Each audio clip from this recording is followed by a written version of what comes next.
Imagine living in medieval Europe. The crops have failed. Your livestock is dead.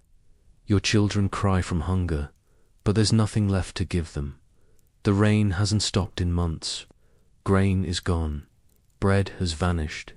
You scrape bark from trees and boil roots just to survive. In the distance, the church bells ring, not for a feast, but for another funeral. This isn't fiction. This is history. From 1315 to 1317, the Great Famine devastated millions. And when food disappeared, people turned to anything and everything to stay alive. This is what they ate when there was no food. Imagine you're in the Middle Ages. The crops have failed. The sky, once a lifeline, now casts only grey silence. The rain has not stopped for months, turning fields into stagnant mud.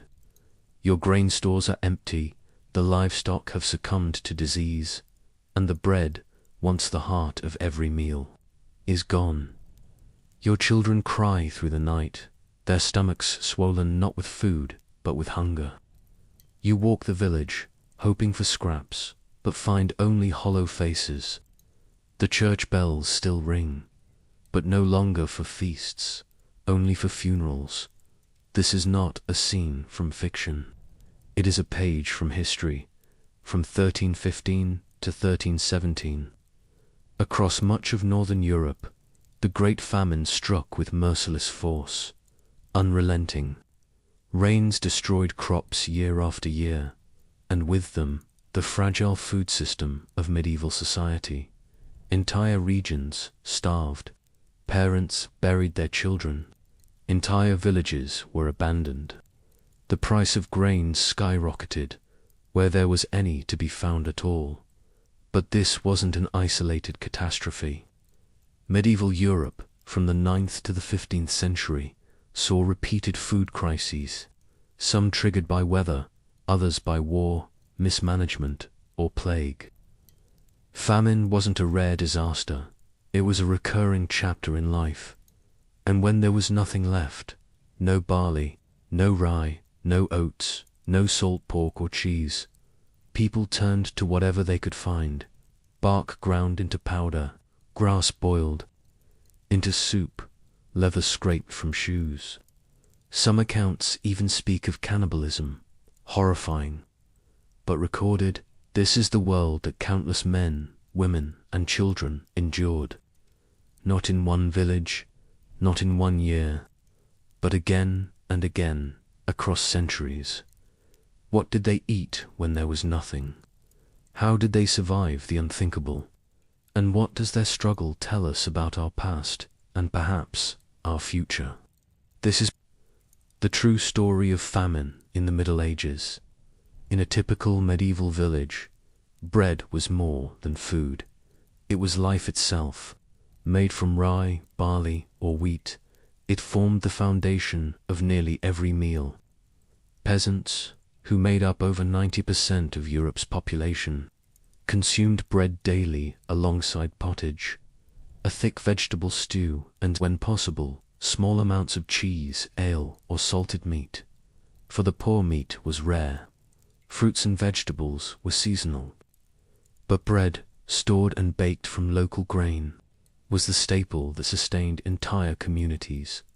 When the harvests failed between 1315 and 1317, that foundation crumbled. The grain shortages began gradually, after the first season of unrelenting rain. Yields dropped. By the second year, the supplies had collapsed entirely. Markets ran dry. Bakers, unable to source flour, closed their ovens. In some towns, bread was reserved only for the wealthy or the clergy. In many villages, it disappeared altogether. The consequences were immediate. Starvation spread, but not all at once. People adapted, not with success, but with desperation. Across northern and central Europe, peasants began producing what chroniclers later called famine bread. Unlike ordinary bread, this substitute was made with anything that could mimic the texture of flour. powdered bark scraped from trees, ground up straw, nettles, moss, and lichen. In France, reports mention bread made with acorns, crushed to remove bitterness, then mixed with roots or even dried animal hides.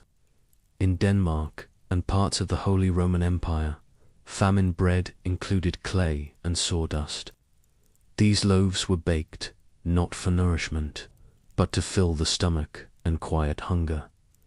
Ersatz food, a term much later applied during 20th century wars, was a grim medieval reality. These makeshift meals lacked calories, proteins, and micronutrients. What they provided in bulk, they stole in nutrition. In many cases, they caused illness, digestive problems, intestinal blockages, or poisoning from improperly prepared plants further weakened already starving bodies. But the alternative was to eat nothing. The psychological toll of this transformation was devastating. Bread, once sacred and symbolically linked to the body of Christ in Christian Europe, became a bitter parody of itself. Chroniclers described villagers breaking into tears when forced to eat bark loaves. In some monastic records, scribes noted that people felt shame at eating what animals would reject, but they ate it anyway. These adaptations were not entirely new. Medieval societies had long relied on ingenuity to stretch food in lean times. Peasants understood wild edibles and seasonal plants, but the intensity of the Great Famine forced an unprecedented abandonment of dignity, not innovation, but degradation, and yet, even in this collapse, there was resilience. Some communities formed cooperatives to forage for ingredients together. Others turned to monasteries, which maintained limited stores and knowledge of preservation techniques. Grain, if obtained, was often mixed with these substitutes to stretch it further, not for taste, but for survival. When real bread vanished, what remained was a shadow, a desperate imitation. But in that shadow lies the story of how people endured not through abundance, but through adaptation. However painful, by the spring of 1316, in many parts of Europe, famine was no longer a crisis. It had become a condition of life. With granaries empty and livestock long since slaughtered or starved, the desperation took a new form, one that stripped communities of dignity, moral certainty, and, in some cases, humanity itself. In towns and villages across England, France, the Low Countries, and the Holy Roman Empire, reports emerged of people turning to rats, dogs, and even the bodies of the dead. In Tournai, a Flemish chronicler wrote that parents abandoned or sold their children. In parts of Germany, corpses were exhumed and eaten. These weren't legends or accusations levied by enemies. They were documented observations recorded by clerics, civic scribes, and eyewitnesses. And though rare, these events force a difficult question. What would hunger truly drive someone to do? The pattern had been seen before. During the First Crusade, in the siege of Mara in 1098, starving crusaders reportedly boiled and consumed the flesh of Saracen dead. Accounts vary, some written with a sense of horror, others almost clinically. One chronicler, Radulf of Cannes, claimed that bodies were cooked in cauldrons and roasted on spits. Whether all the details were accurate or amplified by enemies or allies, the cannibalism was accepted as fact in the chronicles of the time. These events are echoed again in the early 14th century. The Great Famine of 1315 to 1317 followed 2 years of relentless rain, crop failure, and disease. The weather had shifted in what historians now identify as the beginning of the Little Ice Age.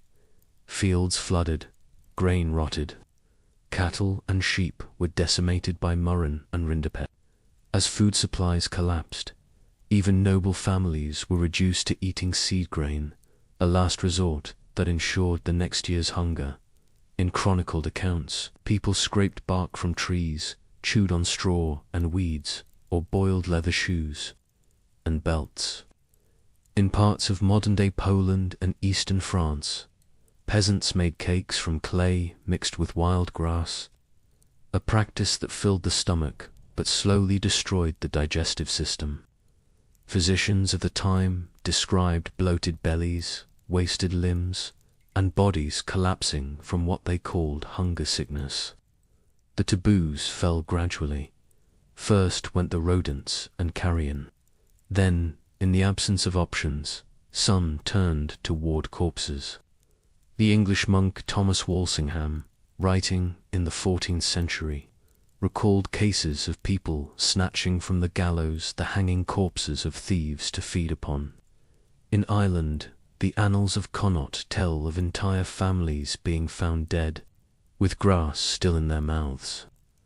In the worst-hit areas, particularly parts of France and the Netherlands, travelers and the weak were sometimes attacked, though it's unclear in many cases if the stories were grounded in fact or stoked by panic and rumor. Still, in many parts of Europe, neighbors chose death over cannibalism. Christian doctrine condemned it, even under famine. Communities often buried their dead quickly and together to prevent such desecration. But the fact that such measures were necessary shows how close society came to collapse. These were not monstrous acts by monstrous people. They were actions born in places where all other choices had vanished. In a society built on religious and social codes, breaking the most ancient taboos carried a cost that went beyond physical survival. What lingered was shame, fear, and silence, and yet the records remain quiet, sparse, but clear. They tell of hunger without end, of choices without mercy, not to shock, but to remember how thin the line is between order and desperation. In early 14th century Europe, famine was never seen as merely physical. Hunger was interpreted as divine judgment, punishment for sin, or a warning of greater wrath to come. Across villages and towns, churches overflowed, not with food, but with prayers, as granaries emptied, altars filled. The church, holding immense power over the medieval mind, framed the Great Famine of 1315 to 1317 in moral and spiritual terms. In sermons, monks and priests warned that excessive greed, sexual immorality, and lack of piety had brought about God's anger. Crop failure was not just a natural crisis, it was a sign of a corrupt world. Theologians such as Jean de Gerson wrote that famine, like plague and war, served as divine correction, allowed by God to guide the faithful back to obedience. This view was reinforced by the liturgical calendar, which already featured over 100 days of fasting each year. But when starvation became constant, some communities turned to even more extreme penitence. In parts of France and Italy, groups of flagellants marched through towns, whipping themselves, chanting for divine mercy. Others fasted voluntarily, believing that further sacrifice might bring rain, restore crops, and lift the punishment. Yet, the spiritual interpretation of famine often deepened the suffering. Instead of demanding systemic relief, many peasants blamed themselves or their communities. Confessions increased, so did public displays of contrition. In some towns, the church organized processions barefoot through the streets, with the Eucharist held aloft, as chants rang through fields that had failed for 2 years running. At the same time, the church attempted to provide real relief. And abbeys, especially in France and the Low Countries, opened their stores and offered what food they could. but their resources were limited. Even wealthy monasteries saw their reserves dwindle, and charity could only stretch so far when entire provinces were starving. Papal responses were measured. Pope Clement V, ruling during the height of the famine, issued calls for prayer but offered little practical intervention. His court at Avignon was distant from the rural suffering. Local bishops often did more, organizing almsgiving or grain redistribution where possible, though this varied by region. To many, the silence of heaven during these years raised a quiet doubt. If famine came from sin, what sin was too great to forgive? And if God did not lift it, what did that say about the prayers, the fasts, the penance? In famine, faith both sustained and strained. It offered meaning, but not always comfort. When fields failed and granaries stood empty, survival pushed people beyond cultivated land. In the early 14th century, during the Great Famine and other similar crises, those who lived near forests, moors, or marshes often stood a better chance, not because they had more, but because they remembered more. The medieval countryside, though increasingly shaped by agriculture, still held pockets of wild terrain. In places like the Ardennes, the Carpathians, and the Scottish Highlands, knowledge passed down orally through generations became crucial. Women, often the keepers of this knowledge, led the way in identifying edible roots, wild greens, and berries. Sorrel, chickweed, nettles, and dandelion were gathered in early spring before crops could mature. Boiled and salted, they became soup, thin, bitter, but life-sustaining. Children were sent to gather mushrooms in damp woodlands, especially varieties like morels and chanterelles, which were known to be safe, but mistakes were fatal, poisonous. Lookalikes, such as death caps, caused untold deaths during these years of desperation. In the wetlands of East Anglia, the Low Countries, and parts of Scandinavia, people waded into marshes to pull up cattail roots and water plantain. These could be pounded into a coarse flour or cooked into a porridge. In mountainous regions, stonecrop and wood sorrel were used similarly. Insects, once seen as a last resort, became part of the diet in some regions. Beetle grubs, ant eggs, and grasshoppers were gathered and eaten in secret. Oak forests were another refuge. Acorns, once primarily feed for pigs, were crushed, leached of tannins, and made into cakes. It took time and labor, but they provided calories when nothing else did. Some boiled pine bark or lichen, imitating bread. Others chewed on fibrous roots or tree resin to trick their stomachs into feeling full. Beyond foraging, herbal knowledge was sometimes the only medical aid available. Plantain leaves were used to treat infections. Elderberry was boiled to relieve fever. In areas where famine coincided with outbreaks of disease, these traditional remedies, limited in effectiveness, were the only defense many had. Authorities often viewed foraging with suspicion. Forests were controlled by nobility or the church, and gathering wood or hunting small game without permission was treated as poaching. Yet starvation forced peasants to risk punishment. In France and the Holy Roman Empire, records of prosecutions for trespass and foraging increased during the famine years. Still, this return to wild food was not entirely new. Much of it came from pre-Christian and early medieval traditions, especially among Celtic and Slavic populations. Monastic texts from earlier centuries had preserved lists of wild edibles, often written by Benedictine and Cistercian monks. In some places, these manuscripts were consulted again, not for curiosity, but for necessity. Foraging didn't end famine. It didn't stop death, but it gave some a chance. It preserved memories of what plants could heal, what roots could be eaten, what trees could be boiled into broth. These were not luxuries.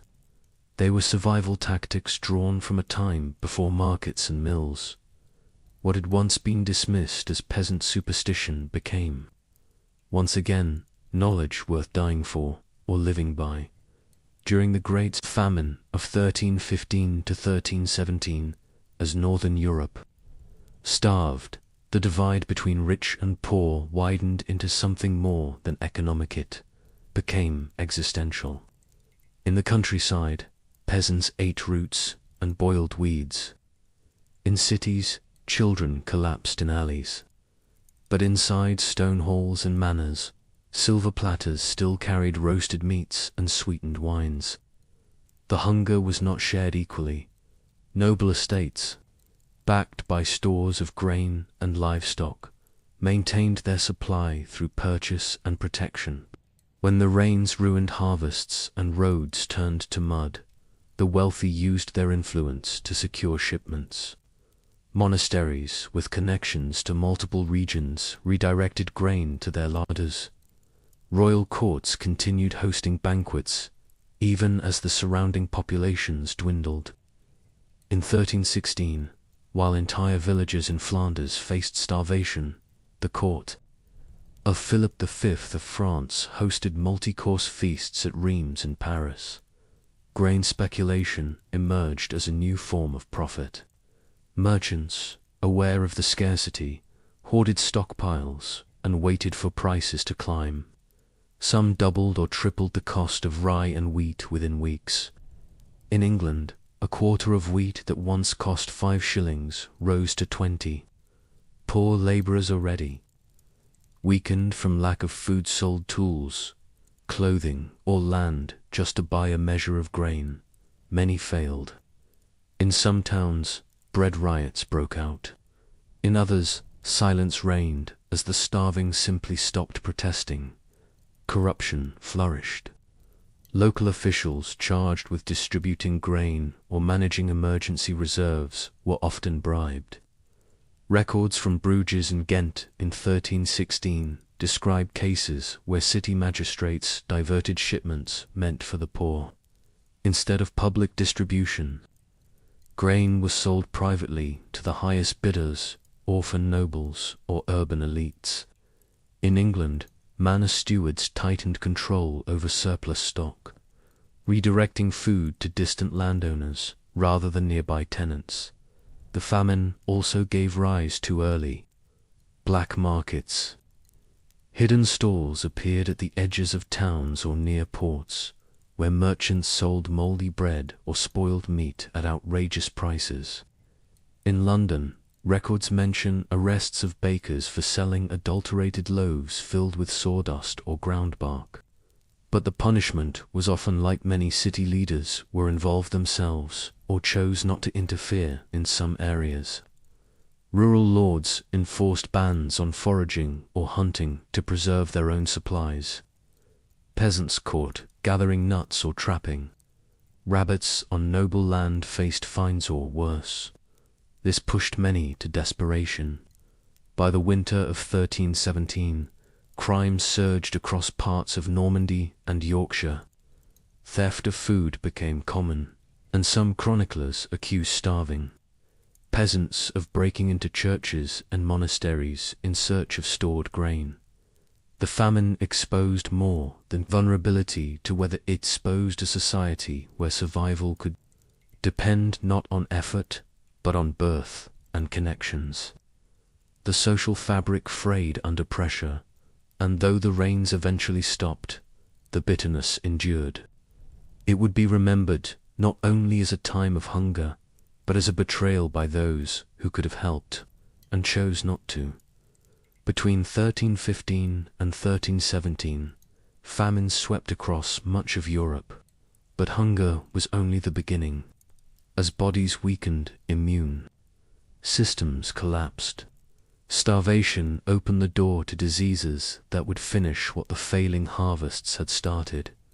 Malnourished people are less able to fight infection.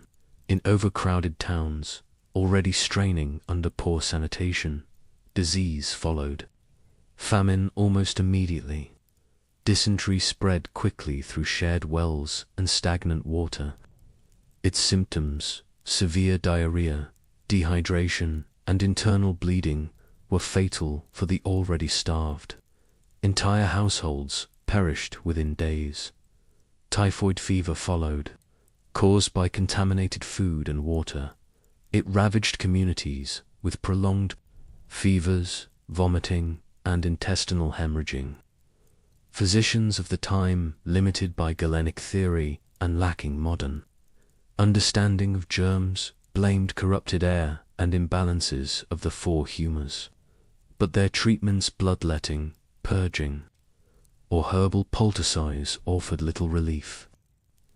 In villages across England, France, and the Holy Roman Empire, local records speak of burial grounds filling faster than gravediggers could manage. Parish registers from places like Beverley and Tournai record spikes in deaths far beyond seasonal norms. In cities such as Ghent, Cologne, and Florence, narrow alleyways became breeding grounds for lice, fleas, and rat scariers of plague long before the Black Death of the 1340s. Though the Great Plague had not yet arrived, localized outbreaks of pneumonic and septicemic infections were reported. In 1316, chroniclers in the Low Countries noted an illness that caused people to bleed from the mouth and die within a day. Monasteries reported entire dormitories falling sick within hours of shared meals. In convents, nuns who tended the sick became the sick. No institution was spared. Funeral processions became daily events. Bells tolled not for ceremony, but for statistics. In some towns, burial customs were abandoned altogether. Bodies were left in fields or hastily burned. Priests could not keep pace with last rites. The emotional toll compounded the physical. With no clear end in sight, social order began to fray. In some regions, public trust in authorities eroded. Local leaders disappeared or fled. Law enforcement weakened. In others, people turned to scapegoats, foreigners, outcasts, or women. Accused of witchcraft as the cause of divine punishment. The hunger had stripped the land. Now disease stripped its people. Europe, still decades away from its deadliest pandemic, was already steeped in death and beginning to unravel under the weight of its own vulnerability in the aftermath of failed harvests, disease, and mass death. Europe did not collapse. It adapted. Across villages, towns, and monastic communities, people found ways to endure. Cooperation, improvisation, and inherited knowledge became lifelines in many regions, particularly in northern Italy, the Low Countries, and southern Germany. Local councils began organizing food-sharing systems. Grain was rationed. Bakers in some towns were compelled to sell at fixed prices, enforced by local statutes. In Bruges, surviving guild records from the early 14th century describe grain warehouses set aside for emergency release. These were early attempts at municipal famine planning, rudimentary but structured. Monasteries across Europe became focal points for relief. Though often hit hard themselves, religious houses still had access to lands, storage facilities, and networks of support. Benedictine and Cistercian orders distributed bread to the poor, particularly during Lent and feast days. The Abbey of Saint-Germain-des-Prés, near Paris, recorded one of the earliest instances of a centralized soup kitchen and open pot, where the hungry could queue for pottage made from barley, beans, and root vegetables. In cities like Milan and Lübeck, Surviving ordinances show communal kitchens operating out of churches and town halls. Food was basic, but it was warm and it was shared. Often, these kitchens became gathering points not only for the starving, but for those willing to volunteer, donate, or cook. In famine years, mutual aid replaced markets. Neighbors exchanged preserved goods, firewood, or salt in place of coin. Food preservation methods improved. Smoking and drying, long used by rural populations to store meat and fish, became vital for towns cut off by snow or flooding. Pickling vegetables in brine extended their shelf life through the harsh winters. Some coastal communities developed fish-curing industries that would last for generations. In Scandinavia, drying cod and storing it in barrels allowed long distance trade and greater resilience to local crop failures in Normandy. A 1318 manor roll describes how villagers banded together to dig new wells after old ones dried up. In parts of the Alps, small hamlets pooled livestock and rotated grazing to prevent total herd loss. Even among those too poor to own land, collective farming became more common. Surviving legal contracts from Castile and Aragon show temporary, cooperative land leases unusual before the crisis. The trauma of the famine did not disappear, but the social memory of how to survive spread quickly. Oral traditions emphasized food knowledge, how to recognize edible wild plants, when to plant alternate grains like rye or oats, how to store hard cheese or dried legumes. The ruins left by hunger were real. Fields had been abandoned, families decimated. But inside these ruins, systems of survival emerged. They were imperfect, often strained, and not enough to save our butt. They laid the foundation for new ways of facing scarcity. In a century defined by death, the instinct to adapt was not extinguished. It became strategy in the early 14th century. As Europe reeled from the Great Famine, fields lay drowned under relentless rain, grain rotted before harvest, cattle diseases spread through sodden pastures. By 1316, entire regions were starving. But hunger wasn't just a matter of weather. It exposed deeper fractious power hoarded by the few. Poor infrastructure, weak governance, and an economic system that had little margin for failure. Centuries later, the patterns haven't disappeared. In Yemen, famine tightens its grip as conflict blocks food aid. In South Sudan and parts of the Sahel, children die of hunger, not because the world lacks food, but because delivery, access, and stability collapse under pressure. The triggers are different: sometimes war, sometimes drought, sometimes political failure, but the outcome is hauntingly familiar. In medieval Europe, cities like Tournai and Cologne recorded rising food prices months before the worst starvation hit.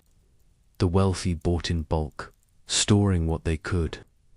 The poor were left to the markets where prices tripled, then vanished altogether. Similar patterns emerged during the Bengal famine of 1943. Rice exports continued even as millions starved. In Ukraine, during the Holodomor, enforced grain requisitioning turned fertile fields into mass graves. The tools change. The core remains. In every famine, there were those who took and those who gave. Monasteries that opened their gates. Town councils that rationed grain. Farmers who shared seed stock, knowing it might mean their own hunger. These moments did not erase the suffering, but they defined it.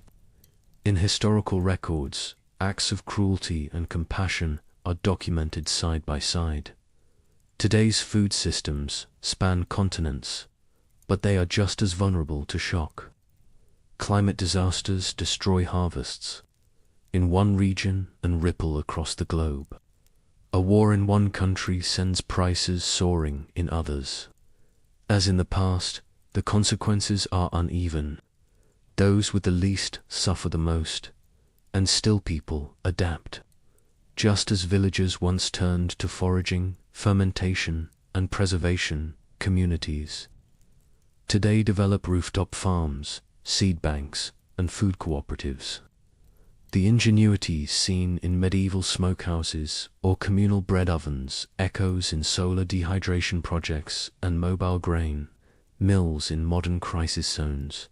But adaptation alone is not enough. What history offers is a mirror, not a map. The Great Famine did not begin with malice, it began with rain. But systems failed, response lagged, and when tested, the moral calculus of the powerful too often collapsed.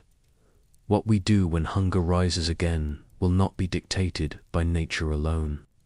It will be defined by decision, by action, and by whether we treat hunger as a statistical, a human condition that demands response. Across centuries, one truth holds: hunger reveals what we truly are.